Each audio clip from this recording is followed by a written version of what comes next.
Hi friends, welcome to నాటు వైద్యం. ఈ రోజు మనం ఇంత ముందు వీడియోలో నేను రతి వల్ల కలిగేటువంటి ఎన్నో రకాల ప్రయోజనాల గురించి మీకు చెప్పడం జరిగింది. అదే విధంగా రతి వల్ల మీకు కలిగేటువంటి నష్టాల గురించి కూడా నేను తెలియజేస్తాను. సో రతిలో ఎలాంటి రతి వల్ల మనకు నష్టాలు కలుగుతాయి, దీనివల్ల మన జీవితాలు ఎలా స్పాయిల్ చేసుకుంటున్నాం అనే దాని గురించి మనం తెలుసుకోవాలి.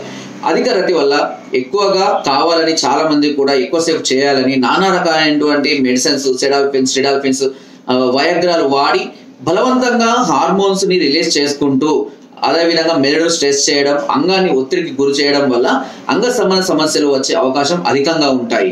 కాబట్టి ఎప్పుడు కూడా ఒత్తిడితో కూడినటువంటి లేదా ఉన్మాదంతో కూడినటువంటి లేదా అధిక బలంతో కూడినటువంటి రతి అనేది ఎప్పుడు చేయకూడదు. దీనివల్ల అటు స్త్రీలకు చాలా ఇబ్బందులు కలిగే అవకాశం ఉంటుంది, అదేవిధంగా పురుషులలో కూడా నపుంసకత్వం వచ్చే అవకాశాలు లేకపోలేదు. అంతేకాకుండా ముఖ్యంగా మత్తు పదార్థాలు సేవించి అంటే డ్రింకింగ్ కానీ, స్మోకింగ్ కానీ, గంజాయి ఇలాంటివి సేవించి కనుక రతిలో పాల్గొన్నట్లయితే నరాల బలహీనతలు వచ్చే అవకాశం అధికంగా ఉంటుంది. ఇందులో స్మోకింగ్ కూడా యాడ్ చేసుకోవచ్చు. స్మోకింగ్ వల్ల కూడా చాలా రకాలైన సమస్యలు, ముఖ్యంగా శీఘ్రస్కరణం, అంగ పరిమాణం చిన్నగా అయిపోవడం లాంటి సమస్యలు కూడా వచ్చే అవకాశం లేకపోలేదు. అండ్ శుభ్రత లేకపోవడం వల్ల అనేక రకాలైనటువంటి డిసీజెస్, ఇన్ఫెక్షన్స్ వచ్చే అవకాశం కూడా ఉంటుంది. ఎప్పుడు కూడా శుభ్రంగా ఉంచుకోవడం, రతి తర్వాత తుడుచుకోవడం లేదా కడుక్కోవడం లాంటివి ఎప్పుడు ఖచ్చితంగా ఫాలో అవుతూ ఉండాలి. అండ్ మీరు పడుకునే బెడ్ కానివ్వండి, బెడ్షీట్ కానివ్వండి, ఎప్పుడు కూడా శుభ్రంగా అదేవిధంగా ఉతికి ఆరవేసుకోవడం, ఉతికిన వాటిలోనే రతి చేసుకోవడం అనేది చాలా అవసరం. సో ఎందుకంటే రతి సమయంలో వివస్త్రాలుగా ఉంటారు కాబట్టి అనేక బ్యాక్టీరియాలు కానివ్వండి, ఇన్ఫెక్షన్స్ కానివ్వండి జననాంగాలకు చేరే అవకాశం ఉంటుంది, శరీరానికి కూడా చేరే అవకాశం అనేది అధికంగా ఉంటుంది. అండ్ ఎప్పుడు కూడా ఉద్రేకంతో గట్టిగా చేయాలి, ఎక్కువసేపు చేయాలి అనేసి ఇలా చేయడం వల్ల ఏమవుతుందంటే కొన్ని రకాలైనటువంటి కండరాలు అనేటివి, అంగం మీద ఉన్నటువంటి కండరాలకు ఇబ్బంది కలిగే అవకాశం ఉంటుంది. కండరాలకు ఇబ్బంది కలిగినప్పుడు అంగ సమానంలో సమస్యలు వచ్చే అవకాశం కూడా అధికంగా ఉంటుంది. ఇక ఎప్పుడు కూడా రతిని ప్రేరేపించేటువంటి అధికమైనటువంటి అంటే ఈ వయాగ్రాలు అనేది ఎప్పుడు కూడా ఉపయోగించకూడదు. అది ఉపయోగించడం కనుక మీరు అలవాటు పడితే మీకు అవి వాడితే తప్పించి తిరిగి అంగస్తంభాలు కానటువంటి పరిస్థితికి వస్తారు. కొద్ది రోజులైనాక డోస్ పెంచుకుంటూ వెళ్ళాలి. ఆ తీరా లాస్ట్ స్టేజ్కి వచ్చిన తర్వాత అసలు కంప్లీట్ గా పనిచేయటువంటి పరిస్థితికి వచ్చే అవకాశాలు ఉంటాయి. అండ్ అంతేకాకుండా ముఖ్యంగా మానసిక ప్రశాంతత లేకుండా ఏదో ఫార్మాలిటీగా వచ్చి భార్యకు ఇష్టం లేకుండా బలవంతంగా ఇలాంటివి చేయడం వల్ల కొన్ని రకాలైనటువంటి ఆందోళనలు మీ మెదడులో చేరి అవి హార్మోన్స్ డెవలప్మెంట్ కాకుండా మీ అంగ సంబంధాలు సరిగ్గా లేకుండా కూడా చేసే అవకాశం. అంటే నేను చెప్పానంటే భార్య సహకారం అనేది ఉండాలి.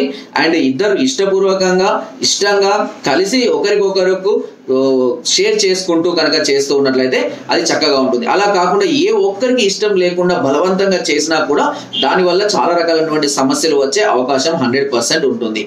అండ్ అనేక రకాలైనటువంటి డిసీజెస్ తో బాధపడేవారు, చర్మ సమస్యలతో కానివ్వండి, లేదా స్త్రీలలో కనుక తెల్లబట్ట, ఎర్రబట్ట, లేదా మరే ఇతర రుగ్మతలతో అంటే గనేరియా, సిప్లిస్ ఇలాంటి సమస్యలతో బాధపడేవారు రతిలో సాధ్యమైనంత వరకు సేఫ్టీని ఉపయోగించుకోవాలి. ఇలా ఉపయోగించకుండా ఉన్నట్లయితే కనుక ఒకరి నుంచి ఒకరికి వైరస్ అనేది వ్యాప్తి చెందే అవకాశం కూడా ఉంటుంది.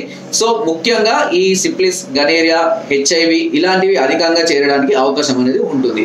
కాబట్టి ముఖ్యంగా బయట పరాయితులతో కలవడం అనేది మానివేయడం చాలా చాలా చాలా ఉత్తమమైన విషయం అవుతుంది.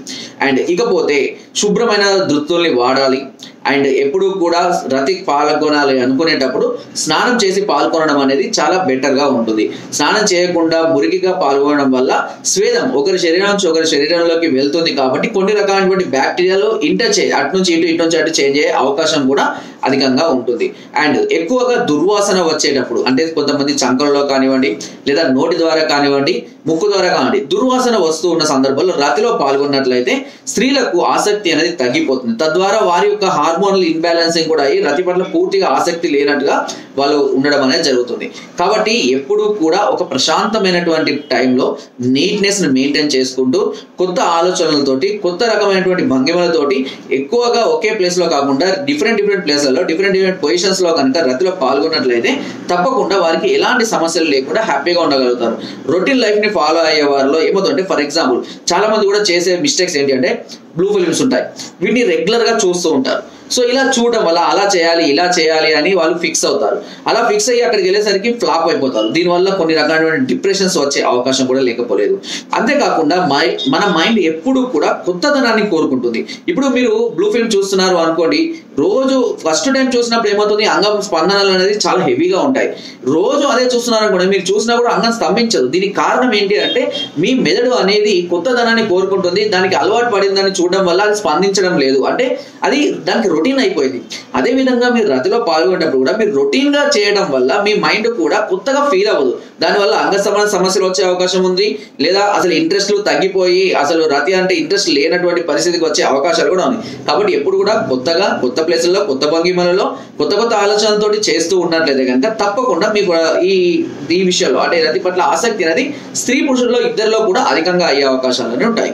కాబట్టి ఎప్పుడు కూడా ఒకే విధంగా చేయకండి, కొత్తగా ఆలోచించుకోండి. థింక్ డిఫరెంట్ గా ఉంటే కనుక ఎక్కువగా రతిలో పాల్గొనడానికి అవసరం.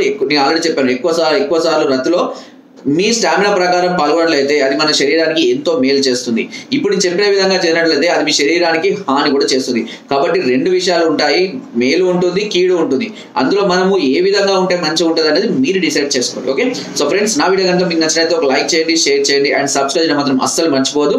అండ్ చాలా మంది చూస్తున్నారు బట్ సబ్స్క్రైబ్ చేయాలండి, దయచేసి అందరూ సబ్స్క్రైబ్ చేసుకోండి. అండ్ మీకు ఎలాంటి డౌట్స్ ఉన్నా, ఎలాంటి సమస్యలతో బాధపడుతున్నా నన్ను సంప్రదించవచ్చు. కింద స్క్రోల్ నెంబర్స్ కి ఫోన్ ద్వారా, వాట్సాప్ ద్వారా, లేదా కింద డిస్క్రిప్షన్ లో ఉన్న మా యొక్క అడ్రస్ కూడా నేరుగా వచ్చి మమ్మల్ని సంప్రదించి మీ అన్ని రకాల సమస్యలకు సలహాలని, సూచనలు, మెడిసిన్స్ కూడా పొందవచ్చు. అండ్ కింద డిస్క్రిప్షన్ మన గ్రూప్ లింక్ ఉంటుందండి, లింక్ ద్వారా జాయిన్ అవ్వండి. మరెన్నో అద్భుతమైన చిట్కాలని అందరూ ఎప్పటికప్పుడు పొందుపరుస్తూనే ఉంటారు. Thank you.